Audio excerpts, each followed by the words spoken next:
Alright, so let's be real. Betrayal, whether through cheating, lying, or another form of hurt, is one of the most painful things we can go through. When someone we care about betrays us, it feels like a punch to the gut. It makes us question ourselves, wonder if we missed some red flags, or even doubt our own worth. That pain is real, and it can be overwhelming.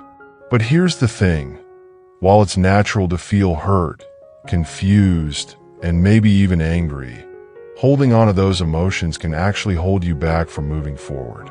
So, what's the one thing you can do if someone cheats or hurts you? Let go. I know it might sound simple or even a bit cliche, but let me explain why this is such a powerful step. Letting go isn't about brushing off what happened or pretending that it didn't hurt.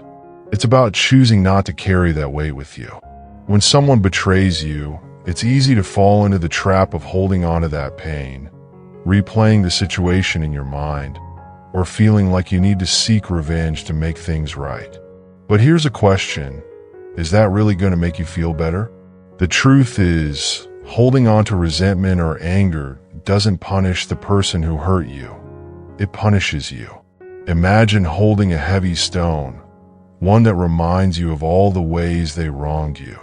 That stone gets heavier and heavier, and carrying it around starts to exhaust you. It weighs on your mind, affects your mood, and eventually bleeds into other areas of your life. Letting go is simply deciding to set that stone down and free yourself. Now, I'm not saying you should forget or ignore what happened. Instead, letting go is about freeing yourself from the grip that pain has on you. It's about taking back control. When someone hurts us, they're not just hurting us in that moment. The memories, emotions, and thoughts tied to that experience can keep hurting us long after the fact. By letting go, you're saying, I'm not going to let what you did keep holding me down. It's reclaiming your power, your peace, and your life. And here's where the real beauty lies. When you let go of the hurt and the anger, you make room for better things in your life. Picture your mind and heart as a garden. If you keep letting weeds of resentment, anger, and sadness grow, there's no room for flowers of happiness, love, and self-worth. By letting go, you're pulling out those weeds so that the good things can grow. You're making space for joy, peace, and self-love to bloom. This isn't about them. It's about you and your well-being. One of the hardest things to come to terms with is that people sometimes make choices that hurt others. You might never get the apology you deserve, and you might never understand why they did what they did. But here's a truth that has helped so many people, including myself. You don't need an apology to heal. You don't need to know the why to let go and move forward. Healing is about you and your decision to prioritize your peace over their betrayal. I know that letting go can be easier said than done, and it might take time.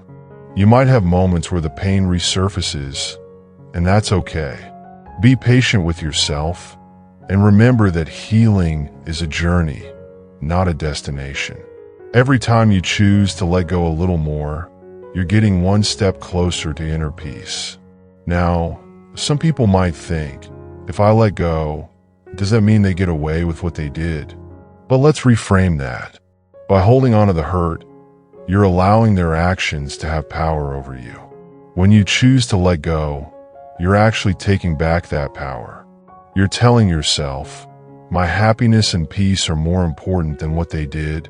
You're not excusing their behavior, but you are refusing to let it define your future. Another thing to remember is that forgiveness is a powerful tool. And when I say forgiveness, I don't mean that you need to reconcile with the person who hurt you. Forgiveness is about releasing yourself from the grip of anger, hurt, and resentment. It's about choosing peace for yourself. It's an internal process that can be incredibly liberating. Think of forgiveness as setting yourself free. You deserve that freedom. The journey of letting go is not a straight path. Some days you'll feel strong and empowered, and other days the pain might creep back in. That's normal. Healing is a process, and it's okay to have setbacks. Every time you feel that pain resurface, remind yourself of your commitment to your own peace. Ground yourself in the knowledge that your well-being is worth more than holding onto the hurt. Lastly, know that you are not alone. Many of us have gone through similar pain, and countless people have found ways to heal and move on. Take comfort in knowing that you can too. Surround yourself with supportive people who lift you up and remind you of your worth. Lean on friends, family, or even communities like this one. Remember, it's okay to ask for help and support. So, if you've been cheated on or hurt, don't worry. Take that one powerful step of letting go. It might not be easy, and it might not happen overnight. But with each step you take toward releasing the pain, you're moving closer to a future filled with peace, happiness, and self-love. You deserve that, and more importantly, you're capable of achieving it. Thank you so much for watching, and I really hope this message resonated with you. If you found this video helpful, please give it a thumbs up and don't forget to subscribe.